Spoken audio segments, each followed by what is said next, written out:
நம்முடைய பிதாவாகிய தேவனாலும் நம்முடைய இரட்சகராகிய இயேசு கிறிஸ்துவினாலும் உங்களுக்கு கிருபையும் சமாதானமும் உண்டாவதாக.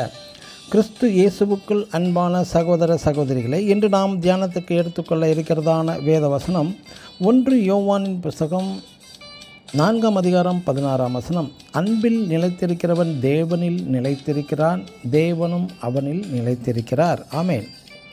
ஒரு கார் ஷோரூம் சென்று விலை உயர்ந்த பிரீமியம் மாடல் டாப் எண்ட் காரை பார்த்து அதில் உள்ள அதிநவீன வசதிகளையும் விசேஷ அம்சங்களையும் பார்த்து பரவசப்படுகிறோம். இந்த கார் நமக்கு மிகவும் சேஃப் அண்ட் செக்யூராக டிரைவிங் கார் தான் என்று விரிவாக அந்த கார் சேல்ஸ்மேன் அண்ட் இன்ஜினியர் எடுத்துரைக்கிறார்கள்.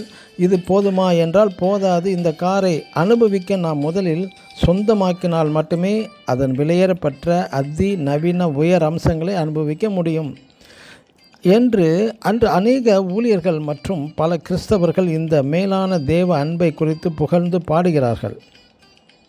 எந்த பிரசங்கமும் செய்கிறார்கள், அவர்கள் பிரசங்கமும் செய்கிறார்கள், அது போதாது.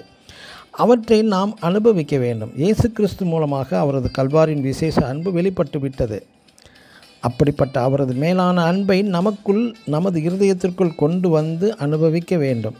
நாம் ரோமர் 5ஆம் அதிகாரம் 5ஆம் வசனத்தில் வாசிக்கும் பொழுது, பரிசுத்தாவியின் மூலமாகவே தேவ அன்பு நமக்குள் ஊற்றப்பட்டு விடுகிறது.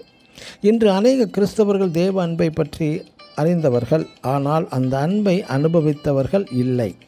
தேவனால் கிடைக்கும் அமைதியை, அவர்கள் சந்தோஷத்தையோ அதன் முழு நிறைவையும் அடைய முடியவில்லை. வரலாற்று ரீதியாக இயேசு கிறிஸ்துவின் கல்வாரியின் அன்பை அறிந்திருந்தும் அதை தங்களுக்குள் கொண்டு வந்து அனுபவிக்க முடியவில்லை. ஏன்? கல்வாரியில் வெளிப்பட்ட இயேசு கிறிஸ்துவின் அன்புக்கு ஈடு இணை இல்லை. அது நம் அறிவுக்கு எட்டாத அன்பு. கல்வாரியை ஒரு கல்லான இருதயத்தை சதையான இருதயமாக மாற்ற வல்லது. தேவ அன்பை குறித்த நல்ல அறிவினை பெற மூளை போதுமானது. அந்த அன்பை அனுபவித்த நல் இருதயம் தேவை நமக்கு. அந்த அன்பு நம் இருதயத்திற்குள் எப்படி வரும் என்றால், ஆண்டவராய் இயேசு கிறிஸ்துவை இரட்சகராக நமக்குள் அழைக்கப்படும் போது அவர் நமக்குள் வருகிறார். தேவ ஆவியின் மூலமாக தேவ அன்பு நம்மேல் ஊற்றப்பட்டு விடுகிறது. எனக்கு அன்பான சகோதர சகோதரிகளே, இயேசு கிறிஸ்துவின் கல்வாரியின் அன்பு வெறும் வரலாற்று தகவல் அல்ல. அன்பில் நிலைத்திருந்தால் தேவனும் அவனில் நிலைத்திருக்கிறார். ஆமேன். God bless you.